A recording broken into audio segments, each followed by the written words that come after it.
Dördüncü görüşme ne ya? So, you killed Morello. That must have felt good, huh? We celebrated. Salieri was thrilled, of course. We ran the whole town, practically, and there seemed to be an end to the bloodshed. For a while I felt like a king, until I came to a realization. If a regular guy like me could kill the most powerful man in the city, what good was all his power? Hell, if he hadn't been so powerful, he'd probably still be alive.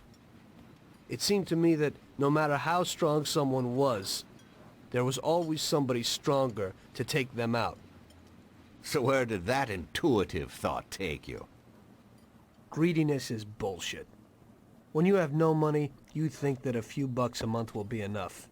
Then you realize that it wouldn't be bad to have a nice car. You get a great job in some high-up position, but in actuality, you're thinking about going higher. Before you know it, you want to be the President of the United States, and you want to win the war against the Germans.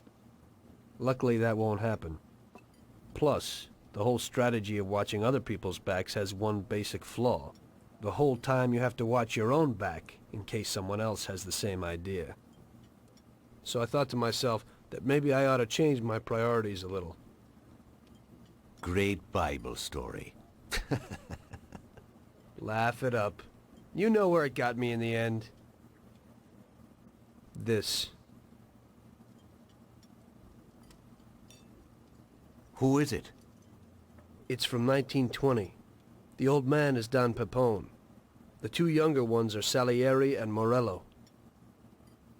This photo convinced me that this kind of life is poisonous. Morello and Salieri were friends, and they were both commanders of Pepone's regime. But in the 1920s, they got Don Pepone killed because of some deal. Strangely enough, Salieri still admires the guy now. Afterward, they divided up the city, and each ruled their own part of it. But they started to compete with each other. I ended up being Salieri's instrument of death to kill his best friend, to save him from looking Morello in the eye. It occurred to me that my friends and the people I loved were the same. Someday I'd turn to Paulie and be looking straight down the barrel of a gun. I couldn't be sure of anybody, above or below me. But you were risking your life every day.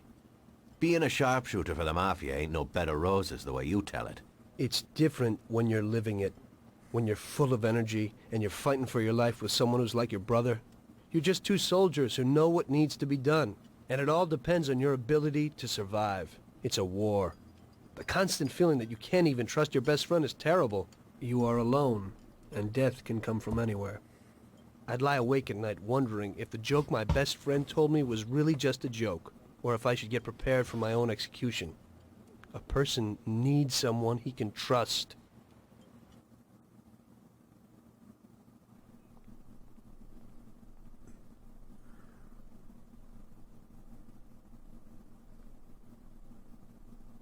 That guy sickens me. He controls half of the brothels in the city, doesn't pay us a dime, and then has the nerve to say he's ending crime in the city. Of course, I wouldn't give a damn about what he says, but him and his whores are trying to expand even into our territory. I have a feeling it's time to finish his political career.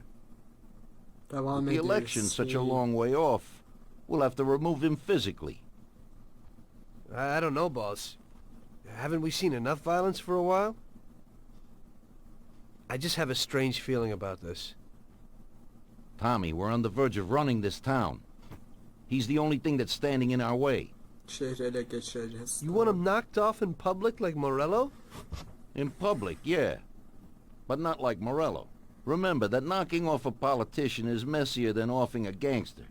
We don't want anyone to implicate us. The speculation and fear will be enough for our purposes. So, how are we gonna do it? Mr. Sewer has a rally today in a park on a little isle off Central Island. There's only one escape route over a small bridge, and normally it would be a problem. But Vincenzo has an idea. He took a regular army rifle and put a telescopic sight on it. So, you should be able to hit him from a much greater distance. You won't even have to be on the island. Where then? You can get a beautiful view of him from Central Island, from the tower of the old abandoned prison on the north tip of the island. You'll have the whole park right in front of you. And with that rifle, it won't be difficult to take out your target without attracting too much attention. That doesn't sound like a bad plan. Good. Talk to Vincenzo and get the rifle. Okay, boss. And remember, Tommy, you have to do it from a distance, and nobody must see you. You'll probably only get one shot at this. If you don't hit him immediately, they'll cover him and the job will be ruined. I got it, boss. Halledeceğiz. Halledeceğiz. Merak etme. Önce Vincenzo, sonra artık sarı arabayla gitmek istiyorum. Sarı araba my life baby. Uçumunda değilsin var ya. Bakayım. Orada bir şeyler yap. Hey, Tom, I have this for you. It's a sensible, spacious, and solid car. Artık değil. Vurdum çünkü. Çabuk göster la. 19 dakikam falan kaldı. I think you'll like it. Yeah, and you could get into it real easy. Anladım. Thanks, Ralphie.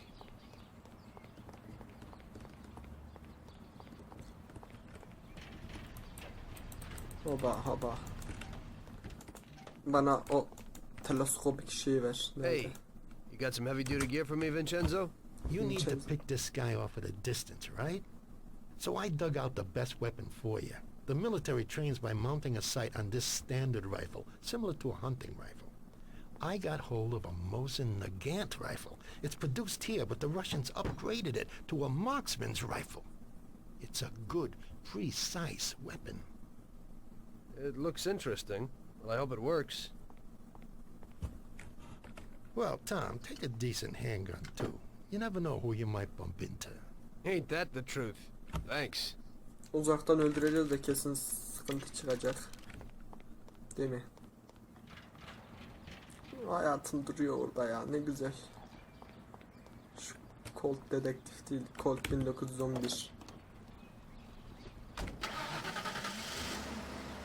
Gidelim.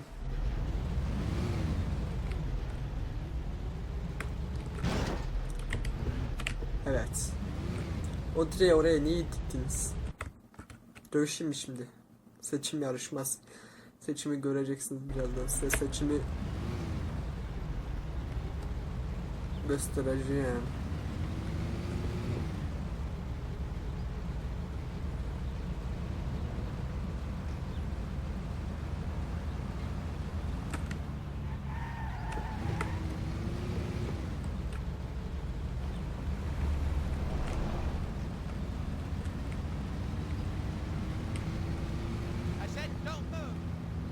I said don't move. Anladık onu. Peki durmazsam ne yapabilirsin ki? Yürüyorsun sen. Hadi gidelim. 12, 13, 14 dakikam falan. Kaçıncı dakikada hafızam doluyor tam onu göremedim de. O civarlarda bir şey var. Bu da beni korkutuyor. Umarım görev kısa sürüyordur. Morella'nın öldürülme görevi gibi. Wow. Tamam. İyi hızlı çıktık. İyi geldik buraya. Düştük Maphus damlarına. Öğüt veren çok olur. Nerede lan o hapishane?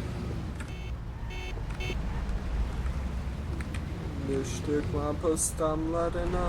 Öğüt veren. Tam karşımızda hafif yanda. Evet, şurası mı? Bura ne biçim? Country jail, evet.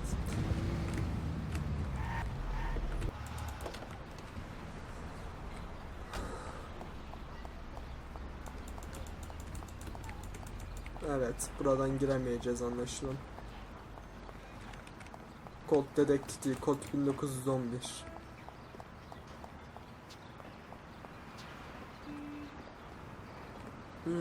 Interesting.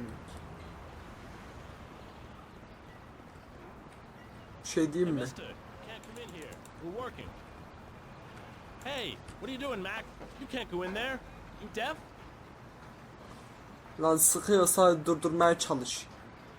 Çok iyi bulduk ha. Bir de bakıyor.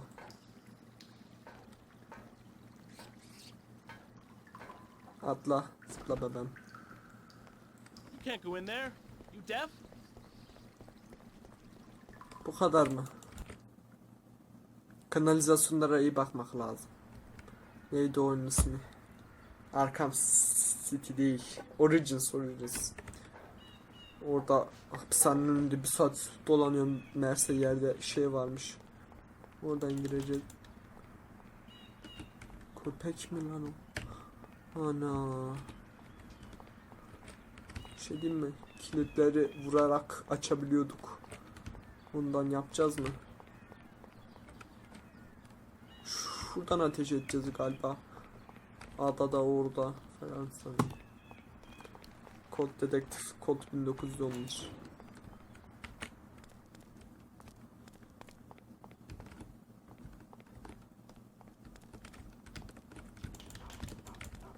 Hehe.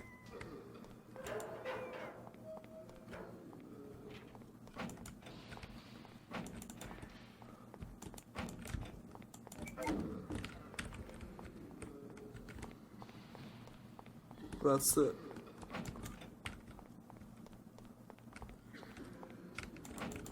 terk edilmiş değil.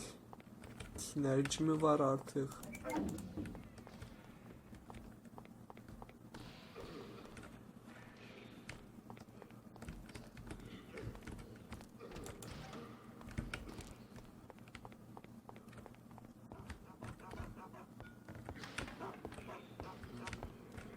Boys, we have a visitor.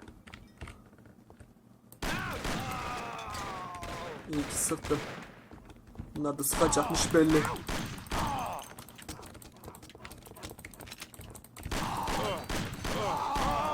Bıçakla benim üzerime mi koştunuz?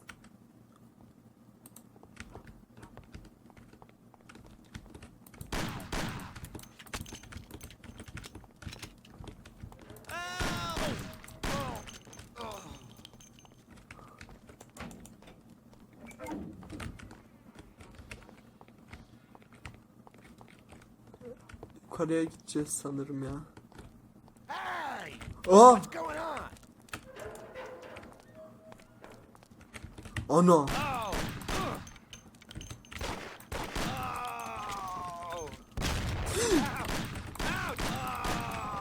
Oh. Pompalıyla sıkılır mı it? Pompalıyla sıkıyor bir de ya.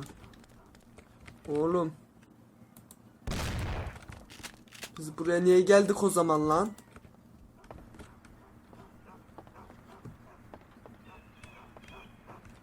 Buradan atlamayacağız. Eğer buradan geçemezsem şu anda buga takılırsam ha tamam.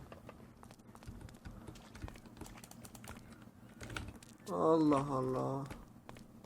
Tamam devam edelim o zaman. Bir dakika yukarıya gidiş yok. Adam son saniyesinde buraya doğru kaçmaya çalışıyordu. Biz buradan mı geldik? Sanırım buradan geldik. Ah tamam. Ah ayağım kaşınıyor. Köpekler de... Ana nasıl kaşınıyor lan ayağım benim? Bir merdiven falan... Watch Aha. it. Coming for us.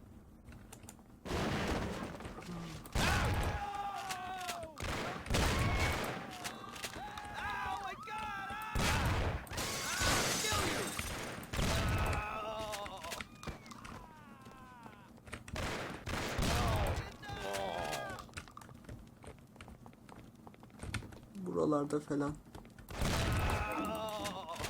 You swine! I'll cut you to pieces. Jesus Christ, murder! Out! Allah belanızı versin. Düştüğüm yere bakın ya.